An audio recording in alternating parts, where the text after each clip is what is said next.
올해 특히 좋은 독일 영화들이 많이 나왔고, 너무도 가까운 그런 작품 중에 한 편이라고 생각합니다. 그 역할을 지대하게 한 사람이 바로 이분이죠. 배우가 살렸죠. 마이크 잡으세요. 몇 번째 보세요? 영화를. 저 2번 봤습니다. 네. 자주 보지 마세요. 3번 봤습니다. 영화제까지. 3명의 역할을 했으니까, 그렇죠? 한 번은 첫 번째 여자, 두 번째 여자, 이런 마음으로 보는 거예요. 맞아요. 영화가 자꾸 볼수록 연출하는 사람은 영화를 반복해서 보면 자꾸 흥이 보이고, 그렇죠? 배우분들도 뭐 그런 사람도 있지만 어떤 배우분은 자꾸 볼수록 애정이 더 많아진다 이런 얘기를 하더라고요. 어느 쪽이? 전 첫 번째. 흥이 보여요. 네, 정말. 그러니까 아쉬운 게 많이 보이고, 네. 저때 저랬으면 좋았겠다. 이름이 어떻게 되죠? 제 명의 이름이? 수정이고 연주고 네. 은영이에요.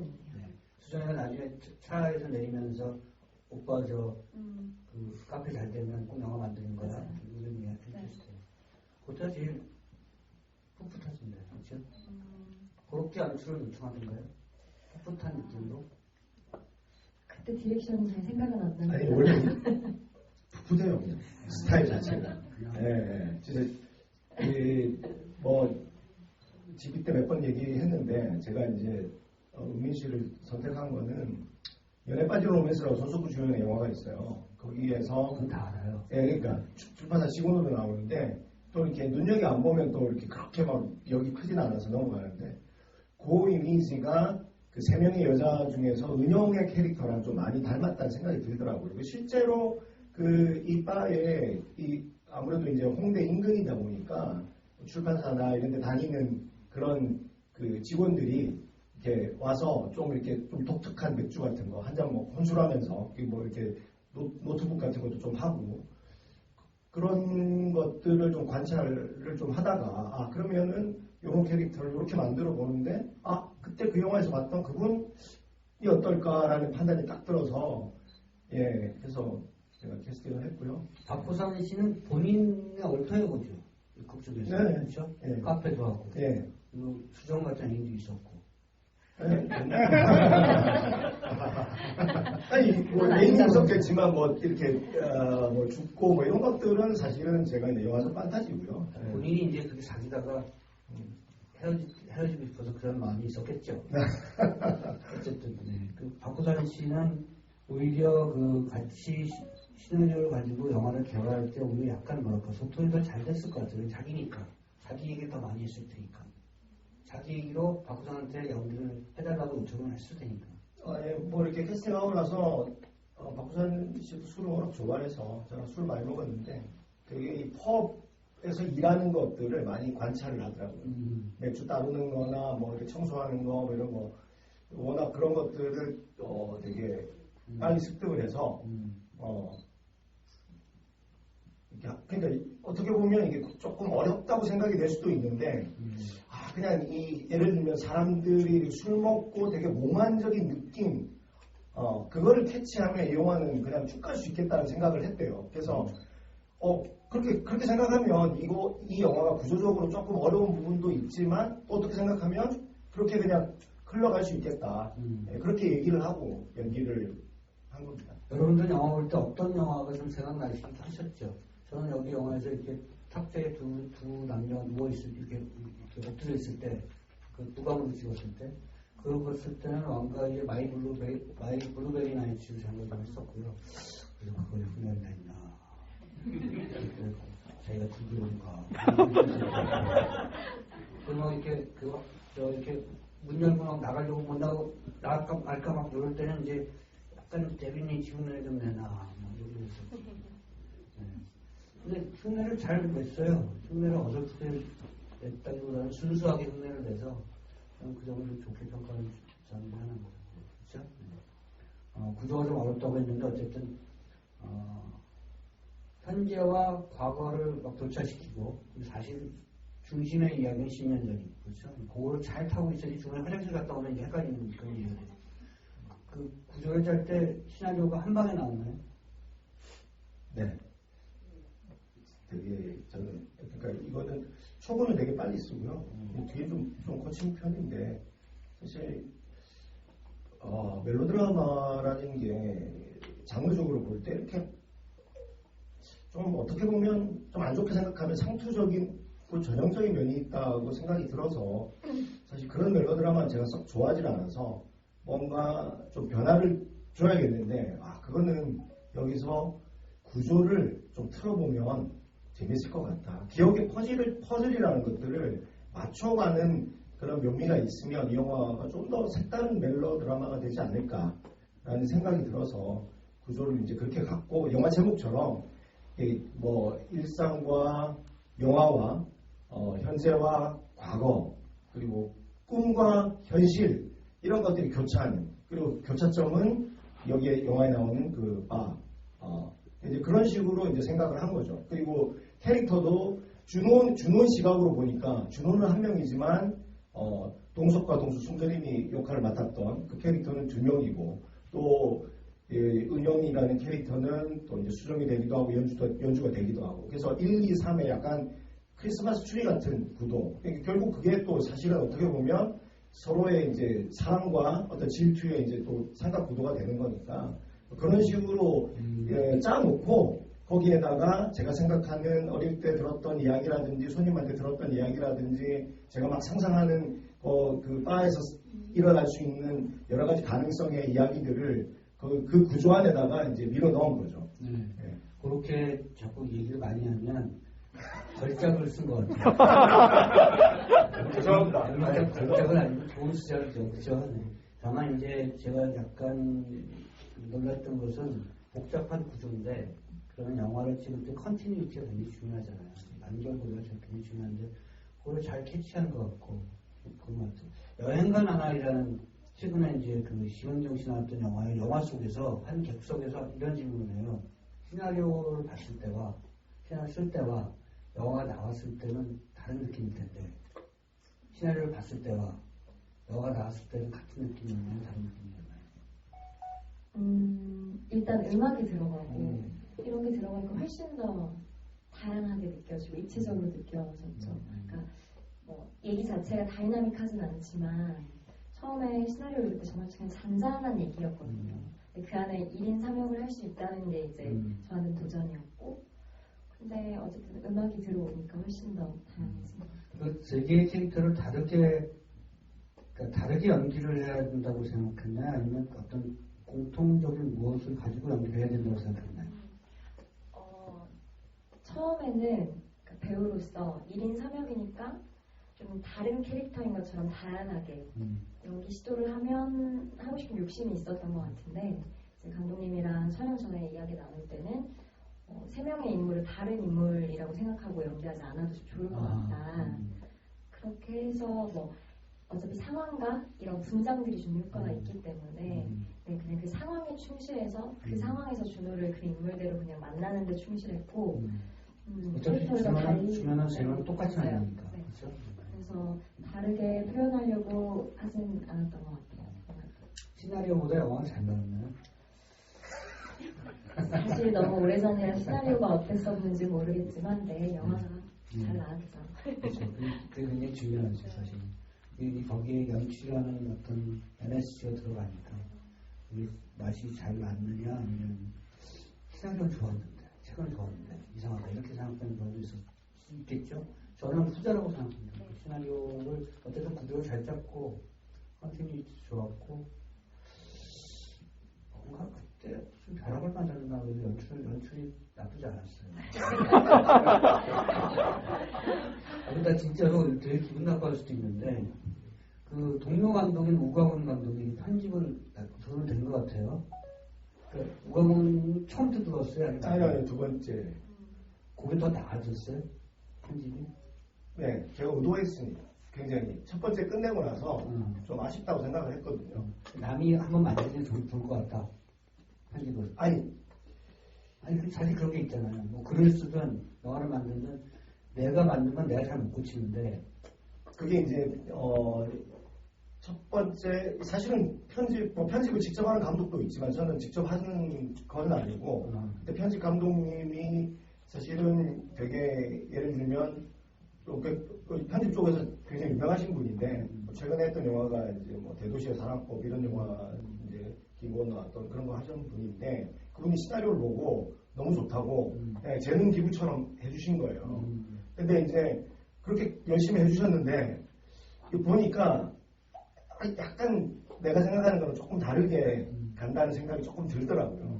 그런 생각도 있었고 그게 하나였고 그 다음에 이제 영화제에서 이 영화를 틀었는데 느낌은 뭐 괜찮은 것 같은데 좀 난해하다는 얘기가 많았어요. 그래서 관념들이라는 얘기. 그렇죠. 예. 그래서 이건 안 되겠다. 이건 극장에 내놓기 전에 무조건 한번 손을 봐야겠다. 그래서 이제 우광 감독은 저랑 이제 영화적 동기니까 이렇게 해서 제 계획을 얘기를 해줬죠. 그런데 이제 또 우광 감독이 자기도 아이디어를 내고 해서 몇 달 동안 뚝딱뚝딱 해서 영화를 좀 새롭게 만들었죠. 네. 그런 과정들을 거쳤습니다. 몇 가지 그 이음새를 잘 다듬는 것 같은 느낌이 좀 들고, 워낙 다큐멘터리 하던 친구라 그런 내러티브의 순서나 이런 것도 잘 다듬는 것 같아요. 편집도 많이 큰 도움이 됐다. 사실은 영화가 감독 혼자만의 작업만이 아니라 배우, 편집, 음악 이렇게 다 종합적인 어떤 감각이 들어가야 된다는 걸 보여준 작품이라고 좀 생각합니다. 저기 박호산 씨가 연기를 할 때 너무나 잘 살렸던 부분도 있고 박호산 씨가 없으면 그러니까 좀 이렇게 유명 배우가 되거나 이러면 속된 말로 쪼가 있잖아요.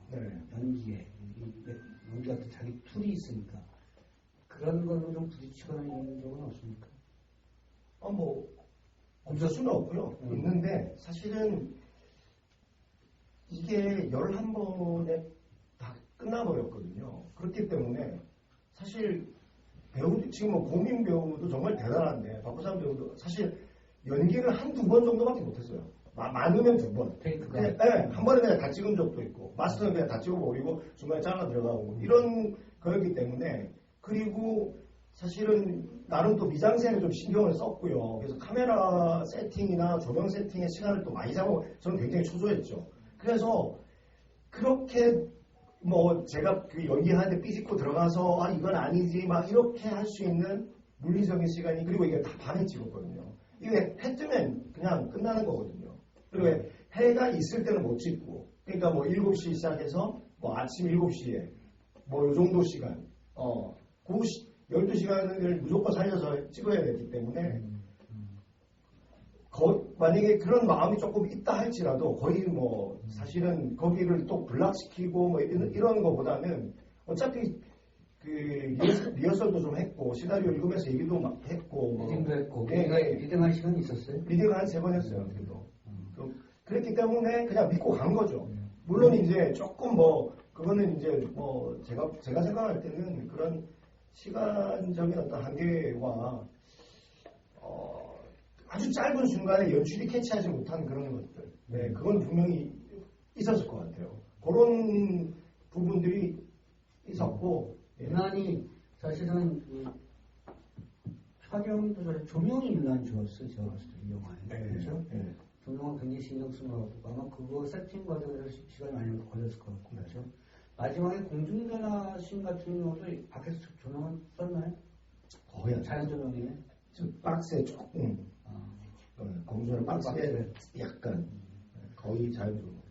그리고 말 나온 김에 이제 그 장면을 왜 찍었어요? 가장 튀는 이 장면. 예. 그게 영화를 박호산 씨 안 어울려. 목소리 나는 거.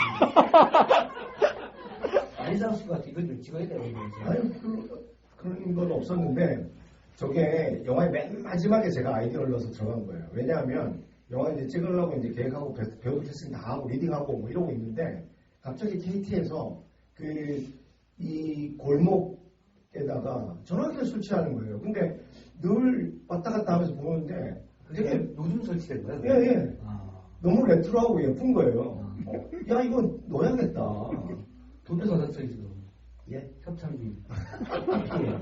그러니까 이상하게 되게 요즘 공중전화가 점점 없어지는 상황인데 그게 갑자기 생겨가지고 그리고 우리가 약간 레트로한 느낌의 영화니까 이거를 마지막 장면에 넣으면 어떨까라는 생각이 딱 들더라고요. 그걸 대사를 그때 박호선 씨가 치는 게 아니라 고민 씨가 치는 대사가 많을 수가 있지 않게요. 우리 라면 먹으러 갈래. 박호선 씨가 뭐 우리 음악 쪽에서 안 어울려. 약간 바꿨으면 어땠을까? 그렇죠? 그렇게 생각하시죠? 정신을 빌려주실래요? 그렇죠. 어쨌든 약간 이상하지만 그것 이상으로 인상 깊은 장면이긴 하죠. 그것 때문에 또 기억할 거 아니에요. 공중전화. 지가 무슨 열혈남아야. 그렇죠. 그리고 전화가 왜 울리냐고. 한국에는 그런 리얼리티가 없다고. 그렇죠. 전화가 왜 울려. 그럼 뭐 키스씬이라도 있든가. 뭐 저것도 없어. 네, 저는 그 딱 거리가 제가 할 수 있는 한계입니다. 더 가면 제가 영화를 못 봐요. 예. 본인이. 예. 그래서 멜로를 좀 드라이하고, 예를 들면 클로저 같은 멜로를 되게 좋아하는데, 막 이게 따뜻하고 막 그런 해피엔딩의 멜로는 제가 못 가거든요. 그러니까 약간 이런 약간 멜로 같기도 하고 아닌 것 같기도 한 그런 영화가 나온 거죠, 사실. 아니 이게 그게 원래 가장 찍기 어려운 게 키스씬, 배드씬, 러브씬인데 그거 못해요. 앞에 더 하면 이제 찍겠지. 네, 맞습니다. 제가 못합니다. 그거 카페에서 짝장난하고 만약 흑백씬에서 그거 다 치웠을 거 아니에요. 네. 이쪽에 LP 다 있잖아요. 네. 뭐 술도 있고 그걸 싹 걷어내고 네. 찍고 다시 넣고. 그렇죠. 순서가 그러면 먼저 그게 다 세팅이 돼 있는 카페 씬부터 찍었습니까? 아니면 그걸 다 치우고 흑백부터 찍었습니까? 흑백부터. 네. 이거 다 치웠어. 다 치웠고. 네. 엄청난 일이었죠. 그렇죠. 그렇게 부지런한 사람이 아닌데. 그건 제가 좀 주의 깊게 왔어요. 저거 다 치웠단 말이야. 가보셨어요? 파인트라고? 네, 가보셨죠? 네.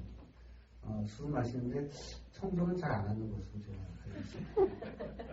보니컵은 본인이 씻어서 먹어야 되는 맥주 맛있어요. 자주 가셨어요? 네. 파인트 자주 가셨어요? 촬영할 때 맥주 많이 마셨어요. 네. 많이 드세요? 어떤 거요? 네. 마이크 쓰세요. 네. 좋아합니다. 그게 뭐랄까 배우하고 감독하고 이렇게 프로덕션에서 분위기를 좋게 하는데 굉장히 도움이 되는 거죠. 네, 저희 촬영하면서 매일 먹었어요, 실제로 매일. 술 진짜 마셨고 장면 중에도 술 마시는 씬은 다 실제로 마시는 씬. 영화가 끝나면 제가 바텐이 돼서 다 이렇게 해서 동생님 저 원샷 먹잖아. 네. 그거 다 그냥 역시 저 영화를 보면서 또 한 번 깨달은 게 역시 키가 큰 기장이 긴 사람들이 술을 잘 마십니다. 원래 농구 선수들이 술을 잘 마시거든요. 저희 산 경험. 저는 그 많이 마시지 못합니다. 제가 자꾸 객정은 소리 하니까 우리 고은민 씨 중심으로 질문을 좀 질문하십시오. 네. 하세요. 마이크 드릴까요? 아니, 됐습니다. 아이고, 잘 봤다. 마지막에 그러면은 그 둘이 이제 고백을 했는데, 진짜 마지막 장면에서는 혼자 가는 그렇죠. 모습이 나오거든요. 이 헤어졌어. 둘은, 네? 또 헤어졌어. 또 헤어지는 거예요. 자기 본인처럼 맨날 헤어지는 거예요. 아. 그렇게 생각하면 맨날 헤어진 거잖아. 그렇지? 헤어질 수도 있고. 그건 관객들의 상상에 맡기는 건데 어차피 10년 전을 들여다보는 흑백 장면을 들여다보는 거였으니까 그 사진이 붙어 있다는 거는 서로 연애를 해서 좀 만났을 수도 있지만 결국 지금은 또 혼자라는 그런 느낌을 주고 싶었던 거죠. 그러니까 감독이 굉장히 잘난 척하고 싶었던 건 뭐냐면 관객의 상상에 맡긴다. 열려진 결말로 가겠다. 왜 좀 약간 작가주의적 잘난 척하는 감독도 꼭 그런 짓 잘하잖아요. 뒤를 잡아가. 그런 거죠. 근데 뭐 하실 때는 키스도 안 해. 라면도 먹으러 가잖아. 둘이서 페이드아웃으로 헤어지는데 한 번 정도는 얻겠지 몇 프로. 그렇죠? 음악 들으면서. 정신의 영화 음악은 들었을 것 같아요. 네, 마이크 쓰세요. 네, 정신의 영화 음악까지는 들었을 것 같습니다. 그 뒤는 이제 관객분들의. 여기 계신 분들이 정은임 씨, 그렇죠? 네, MBC 영화음악 진행했던 그 아나운서를 기억하시는 분도 있고, 아니면 전설로만 들으셨던 분도 있고 그렇죠. 그래서 아깝게 유명을 달리한 그런 분인데 왜 자꾸 이 영화에서 키워드까지는 아니지만 왜 자꾸 차 사고 죽음을 넣죠? 마이크 주세요. 여기 기자들은 왜 마이크를 안 쓰냐?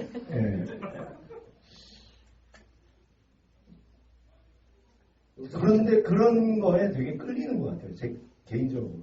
예, 좀 다크한 그런 거에. 자꾸 다리를 다니면서 강물을 바라봐요.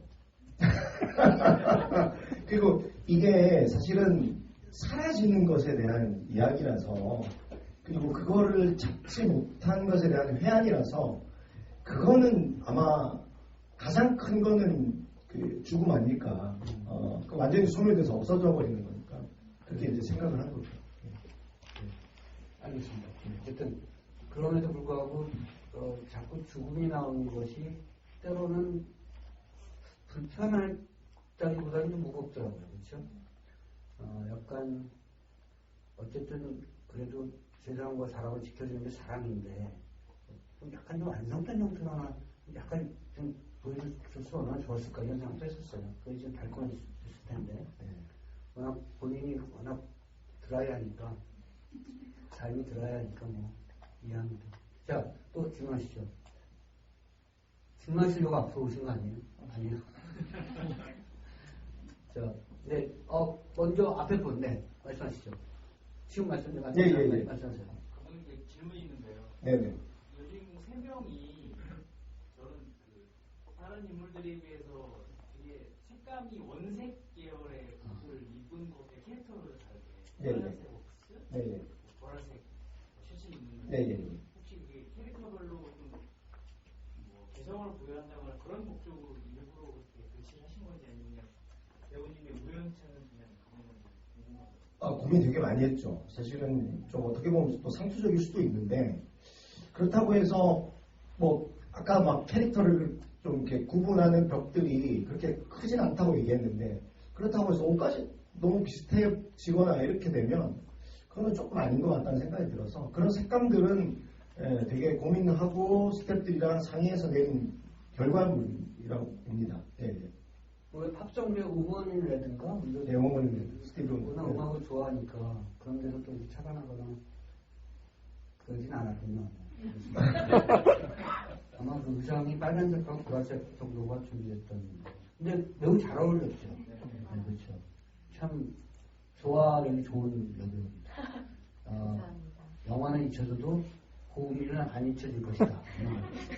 자, 뒤에 분 질문하시죠. 예, 제가 영화를 설명한 게 별로 없어서 그런 데서 잠깐 봤는데 다른 데보다 좀 늦게 왔어요. 네. 궁금한 게 생겨서 죄송하니까 저 네. 질문도 하고 싶어갖고 그 충북으로 단편 독립영화에서 촬영상을 받았는데 이게 지금 다중 배역을 맡으셨단 말이에요. 네. 이게 뭐 촬영 장면의 구도나 뭐 그 장소에서마다 다 틀리실 텐데 그 촬영을 어떻게 해갖고 다 이렇게 편집을 하시고 뭘 하실 거 아니에요.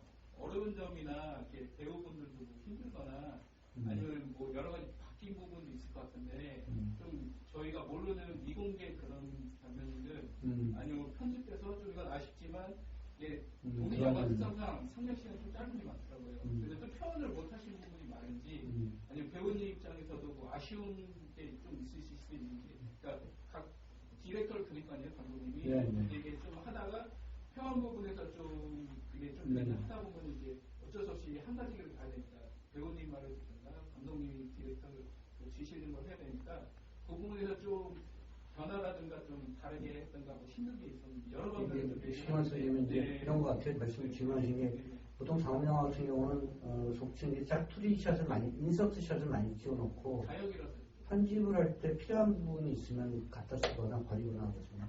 그래서 촬영 분량이 편집 분량에 비해서 훨씬 많은데 대부분 독립영화 같은 경우는 이 경우는 테이크가 작기 때문에 테이크 2, 테이크 3에서 끝냈기 때문에 그런 짝투리 샷도 거의 없었을 것이다. 혹시 버린 카트가 있었느냐? 뭐 버린 카트가 없을 수는 없는데, 뭐 아까도 말씀드렸듯이 되게 적고요. 그러니까 뭐 촬영상의 뭐 여러 가지 그런 거는 저희가 놀랍게도 그 베니스 2라는 카메라를 썼는데 이게 탑건 2에 쓰던 거예요. 그래서 촬영에 공을 상당히 많이 들었는데 문제는 뭐냐면 이게 바디가 커서 저희가 세트가 아니기 때문에 이거를 이게 카메라 세팅하는데도 시간이 오래 걸리고 이동작은 없고 공간이 생각만큼 크지가 않아서 반대로 넘어가서 찍기가 OSS를 좀 많이 좀 따고 싶었는데 그게 좀 B 카메라도 있었으면 네, 그러니까 그런 것들이 좀 아쉽죠. 핸드헬드가 전혀 없었네. 핸들들은 밖에서 다 핸들됩니다. 안에서는 다 거의 픽스고. 우리나라가 핸드헬드. 예, 예, 예. 핸들드인데 뭐 전현 감독이 워낙 좀 스테디하게 찍어서 예, 뭐 그래서 이제 그런 것들이 굉장히 힘들었죠. 만약에 세트였으면 벽을 뚫어가지고 더 넘기고 뭐 이랬을 건데 그래서 그 두 명이 엎어져 있는 그 샷 위에서 부강으로 하는 것도 굉장히 힘들더라고요. 정말 저는 그거 샷을 찍고 싶었는데 이 층고가 낮으니까 그런 것도 힘들고 보통 이거 세트에서 찍을 천장이 없고요. 한쪽 면은 없잖아요. 근데 이 카메라 롱샷도 찍거나 약간 부감샷도 찍을 수 있는데 이제 여기는 한정된 이 정도 높이 카페니까 이것도 낫나? 낮습니다. 네. 네. 이 정도면 뭐 충분할 것 같은데. 아까 같은 그 부감샷을 찍을 때는 카메라가 올라가야 되는데 의자를 딛고 올라가고 뭐 퍼스가 잡고 세컨이 몸을 잡고 이렇게 찍었겠죠. 그 액세서리가 있어가지고 거기 부착해서 카메라가 이렇게 쭉 내려오는 그런 걸로. 그러니까 영화가 한 편을 찍을 때 감독이 자기 인생샷을 있어야 되거든요. 제가 봤을 때 그게 인생샷이야. 그리고 역시 그때도 박호산보다는 고음의 감독이 낫지. 어쩔 수 없어. 오늘 안 계시니까. 없으니까. 저기 집에. 예. 네, 저도 영화 아주 재밌게 잘 봤습니다. 무엇보다도 처음 지루하지가 않았어요. 뭐지 하면서 그냥 그러고 약간 환상과 이런 것들이 겹쳐서 이게 진행되는 게 좀 몰입도를 높이지 않았나 하는 그런 생각이 들고 제가 여쭤보고 싶은 거는 이 세트 배경이 그 파인트인데 그 파인트가 저도 이제 한번 가봤거든요. 네. 한번 가봤는데 이게 이렇게 하니까 이 세트가 이렇게 멋있구나. 실제로 펍인데 네. 그래서 최 감독님이 이번에 이 영화를 통해서 파인트가 좀 더 잘 장사 잘 되니까 잘 나갈 수도 있겠다 하는 생각이 들고 네. 그 다음에 이 세트를 이용해서 또 다른 작품을 하나 만들어도 괜찮겠다는 생각이 들었어요. 더 파인트가. 네. 그래서 그 파인트를 이 영화하고 파인트 무대 세팅을 하면서 파인트가 만들어진 건지 아니면은 파인트에서 이걸 하면서 시나리오 작업을 해서 그런 영화가 나온 건지 네, 후자입니다. 예, 사람이 없을 때는 제가 거기서 시나리오 쓰고 앉아 있거든요. 평일 저녁에 뭐 이렇게 이럴 때는 추운 날 뭐 손님이 없을 때는 음악을 틀어놓고 아까 막 준호가 리퀘스트라는 시나리오를 막 쓰고 있었잖아요. 그래서 이제 그런 것들을 우리 상상하면서 썼고 또 일종의 이제 한정된 공간이라는 게 뭐 예산적으로 상당히 유리한 부분들이 있거든요. 어차피 회차 많이 못 갈 걸 알았기 때문에 여기서 아주 인텐시브한 그런 것들을 만들어 보자. 그리고 내가 이 공간을 너무 잘하니까. 그러니까 외부의 공간도 무슨 뭐 연남동이나 마원동이나 이런 데인데 제가 오래 살았기 때문에 그 골목들을 이렇게 다 꿰고 있는 그렇기 때문에 이거는 그러면은 훨씬 제가 이제 되게 잘 찍을 수 있겠다라는 판단이 들었고요. 그래서 근데 이제 마지막에 박호산이 차 타고 나가잖아요. 그래서 이제 다음번 영화는 로드무비로 안에서 깜깜하게 있어가지고 세상을 오랜만에 경험한 남자가 이제 차 타고 이제 서울에서 부산까지 가는 얘기로 지금 계획하고 있습니다. 그러니까 이것도 뭐 한 번 써먹어야지 뭐 계속 여기서 찍을 수는 없고요. 예. 그 다음 영화는 또 돈이 없어서 차 안에서만 찍는 그것도 나쁘지 않죠. 그럼 돈이 더 적게 되는 거죠. 이란의 자파르파나이 감독이 택시라는 영화 찍었는데 그거는 뭐 찍게 하니까 이란이 블랙박스 찍은 질문하시죠. 네, 얘기하시죠. 제가 네.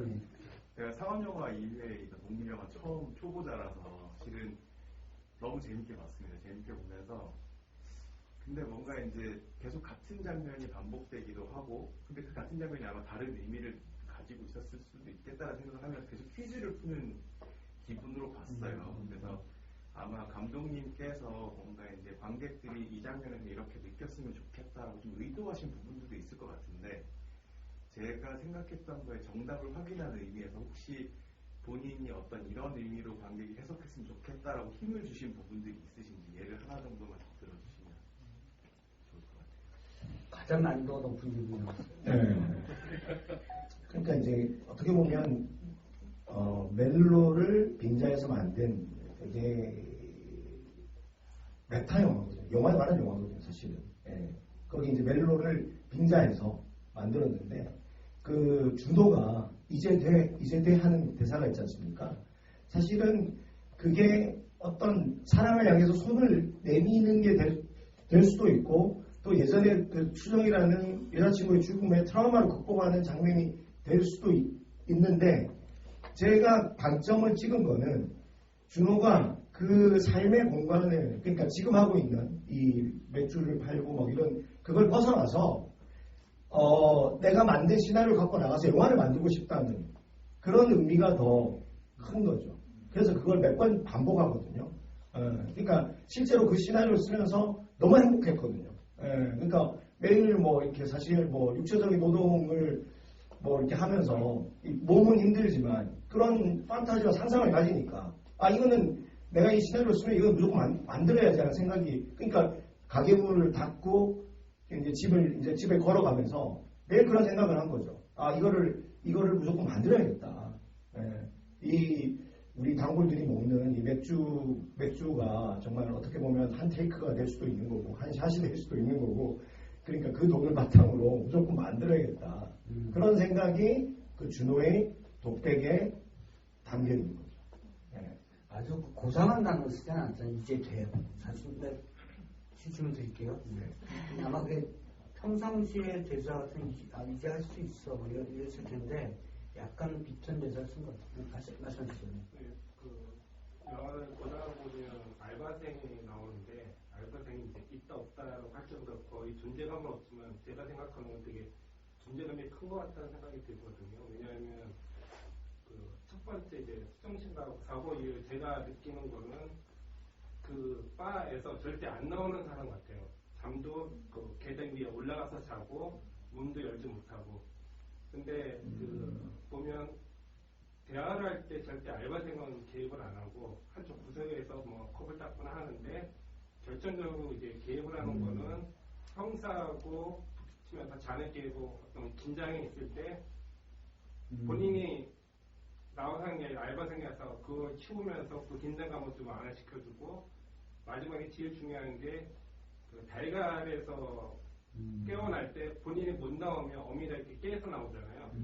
결국은 문을 한번 열었다가도 못 나가고 있는데 알바생이 들어오면서 문을 열어주니까 그때서야 뛰쳐나가는 장면이 있거든요. 그래서 알바생의 역할이 그런 의도로 크게 존재감 없이 있지만 중요할 때는 역할을 할 때 어떤 트리거처럼 해놓으신 건지 그게 좀 제일 감독은 의도하지 않았는데 관객들이 해석을 막 정말 예리한 가족이고요. 이렇게 대답해 지금. 진짜 이게 아까 뭐 미공개된 그런 게 없냐고 그랬는데 그 배역이 컸어요. 그래서 또 많이 찍었어요. 그래서 뭐 이렇게 준호가 못 나오니까 준호를 도와줄 수 있는 사람 알바밖에 없거든요.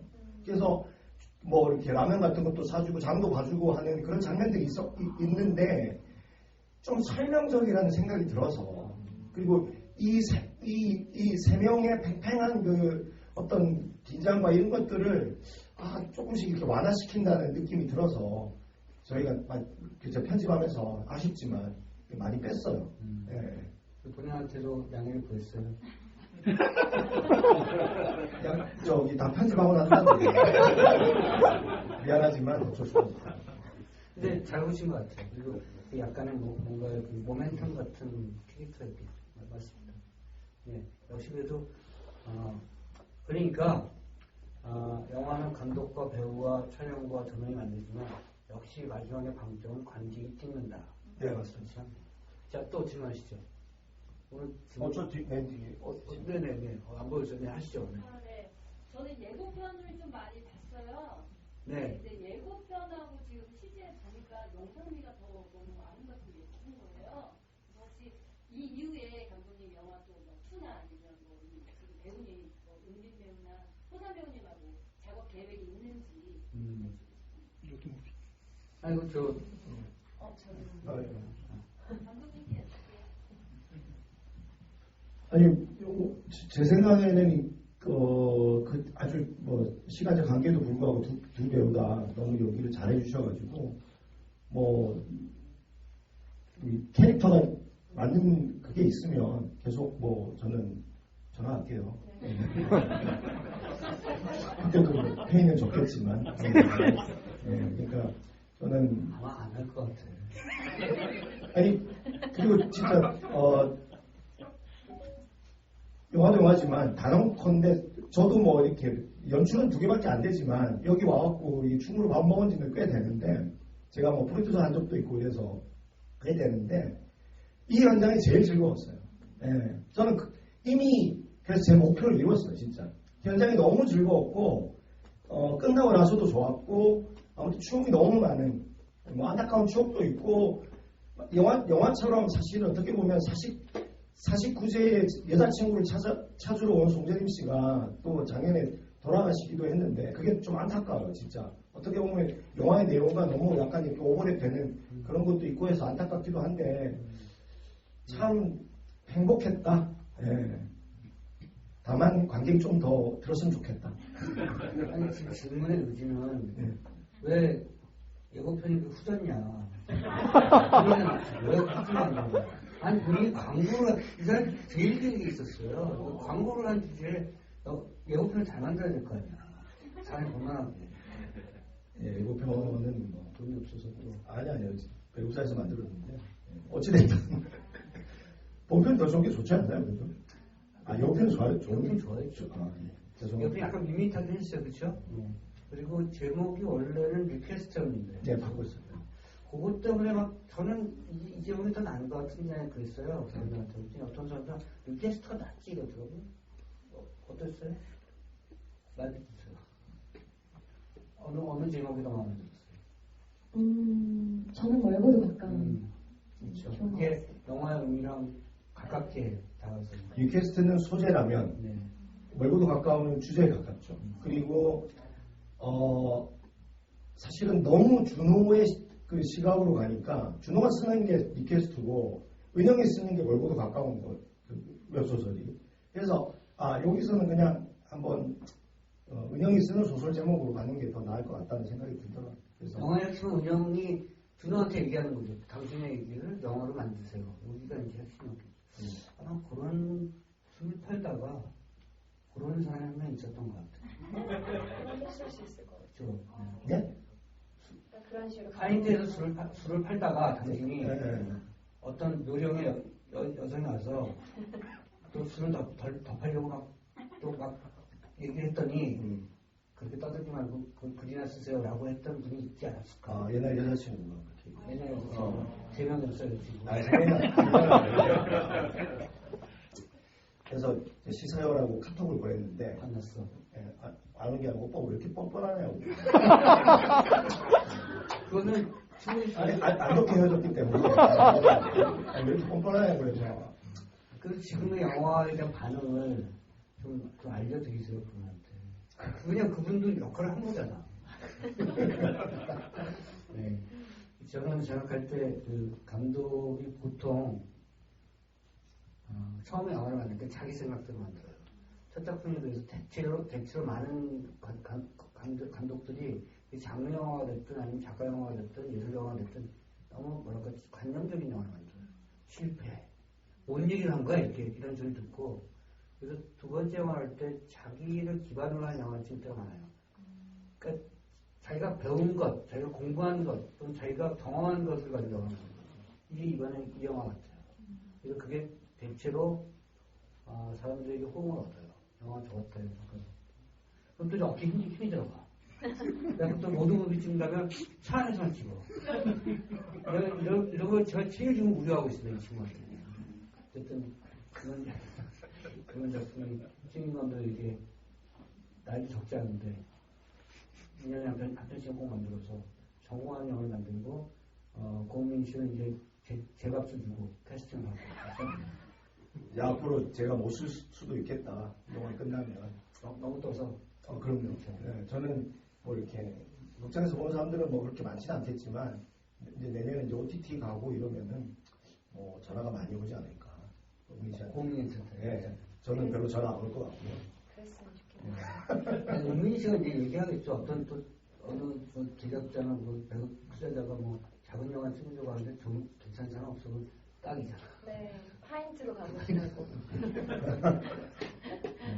아까 말씀드린 것처럼 사실은 관객들이 이동해야 될 어떤 패러다임의 시대에 그 접점에 있는 영화들 중에 하나라고 생각합니다. 그래서 많은 관객들이 볼 수 있는 영화임에도 불구하고 지금 메인 극장에서 많이 외면다고 합니다. 그게 안타깝게 생각되지만 본인이 저렇게 막 어깨 힘들어갔는데 뭐 괜찮아. 본인은 쓸 거고 저는 쓸 거라서. 지만 네, 좀 괜찮죠. 너무 애절하게 잘 봤습니다. 그냥 느낌이 하나 애절했어요. 보다가 저는 이제 비유를 하자면 사람과 영혼이 떠오르는 거예요. 그래서 약간은 어떤 남자 주인공 같았고 여자 패트릭 스웨이지 같았던 어떤 그런 느낌이 좀 들었던 조금 저는 개인적으로 애착을 계속 하고 싶은 영화가 돼버린 것 같아요. 너무 좋아서 저는 이런 멋진 영화 만드셔서 너무 감사드리다는 말씀을 드리고 싶고요. 고궁희 배우님이 그냥 편하신 말 하나 드릴게요. 네. 그 역할이 지금 태양인 역할이 있잖아요. 약간 화이트 칼라 직업도 있고 좀 차분한 스타일도 있고 그다음에 약간 능력해와라 이런 역할도 있었는데 이 세캐릭터 중에서 조금 더 어떤 본인과 맞았다 어떤 그런 캐릭터가 있다든가 아니면 이 외에 다르게 본인 고민 배우님이 생각하셨던 그 캐릭터가 있어서 저는 이제 어떻게 욕을 했다든가. 제가 따로 뭐 요구를 드렸던 건 아니었고 저는 사실 처음에 대본 받았을 때는 은영이 가장 어려울 거라고 생각했어요. 그 이유는 어쨌든 이 공간에 들어와서 이렇게 공기와 분위기를 바꿔야 되는 인물이라고 생각을 했었고 또 평소 저보다는 텐션이 높고 뭔가 쾌활 해야 되는 역할이라 제 텐션이 그걸 따라갈 수 있을까 그런 걱정이 들었었거든요. 그래서 정말 찍으면서 텐션 올리려고 막 맥주 마시면서 찍고 그랬어요. 근데 그랬는데 시사회를 보러 온 제 지인들이 은영이 가장 너 같다. 너의 말투, 너의 웃음소리 평소에 너 같았다고 말씀을 해주시는 걸 듣고 아 남들이 바라보는 나는 저 모습이구나 이렇게 생각해서 지금은 은영이 가장 저 가깝다라고 생각하고 있습니다. 뭐 3명의 여인 역할을 했으니까 앞으로 아주 다양한 처녀 얼굴을 가진 배우가 될 거라고 생각합니다. 이 영화가 신규의 뭐 재발견일 수도 있지만 고민의 발견이죠. 박호선이 있었으면 이제 어떻게 얘기하지? 오늘은 저의 날로. 자, 질문 하나 정도 더? 일단은 다시 해야 되나요? 하나 더 했어요. 그러면 아까 그 결말에 대한 열린 결말을 하셨으니까 제 나름대로 상상 하나 해볼게요. 첫 번째 수정이 죽었고요. 네. 그다음에 연주연 그분도 죽었고. 네. 그러면 은영도 죽어서 헤어진 건가 싶은 생각이 들어서 여쭤보는 거고요. 은민 배우님께는 본인이 가장 좋아하시는 장면 하나만 부탁드리겠습니다. 뭐 죽었다 살았다 뭐 그런 거보다는 그런 거잖아요. 기억과 추억이라는 게 참 우리 가슴 속에서는 제가 이제 그걸 흑백과 컬러로 구분한 것도 일상은 그러니까 오늘 뭐 사실 점심 여러분들 생각해 보시면 뭘 먹었지? 너무 똑같으니까 다람쥐 쳇바퀴 돌아가듯이 똑같잖아요. 그런데 여러분들 또 생각해 보면 만약에 뭐 고등학교 때, 중학교 때 그게 뭐 사랑이 될 수도 있고 인연이 될 수도 있고 뭐 진짜 저 같은 경우에는 황인용의 영파우스에 보냈던 뉴캐스트가 될 수도 있을 건데 그런 기억들은 굉장히 생생하고 막 아직도 뭐 기억에 딱 남는 게 있잖아요. 그런데 가슴 속엔 그게 있지만 물리적으로는 이미 멀어져 버린 거죠. 아까 제가 여자친구한테 카톡 보냈던 전 제 가슴 속에는 살아있지만 그 친구한테 이미 멀어진 게 과거일 뿐인 거죠. 아니야, 그냥 왼수지, 왼수. 네, 어찌됐든. 그러니까 뭐 죽었다 안 죽었다가 중요한 것보다는 가깝게 느끼지만 이미 멀어진 거죠. 네, 저는 그 얘기를 하고 싶은 거예요. 그래서 네. 저도 아까 평론가님 말씀하셨던 그 부감샷이 좋고 지금 또 하나 떠오르는 건 되게 만화 같은 장면인데 그 하이볼 얘기할 때 풍선 이렇게 빨간색 올라가잖아요. 그게 극장에서 보니까 유치한데 되게 네. 그냥 귀여운 장면이어서 좋았습니다. 최인규 감독이 물질력으로 막 풍요롭고 막 이러지 않기 때문에 상상력이 그 정도예요. 저희 영화에 어울리지 않았나요? 괜찮았어요. 공간이 미안합니다. 아니요, 저희가 CG도 아니고 그거 한다고 스태프들이 정말 힘들었어요. 잘 안 올라가가지고. 예. 그걸 뭐 CG로 하면 뭐 쉽게 하겠지만 뭐 돈도 없고 뭐. 근데 어찌됐든 그게 또 이제 하이볼에 그거랑 맞아 떨어지는 거라서 예. 저도 그 장면 되게 좋아하고. 예. 그나마 이 영화에서 로맨틱한 조금 이렇게 여유를 줄 수 있는 그 부분. 은영과 또 막 중학교 때 얘기하는 그 에피소드.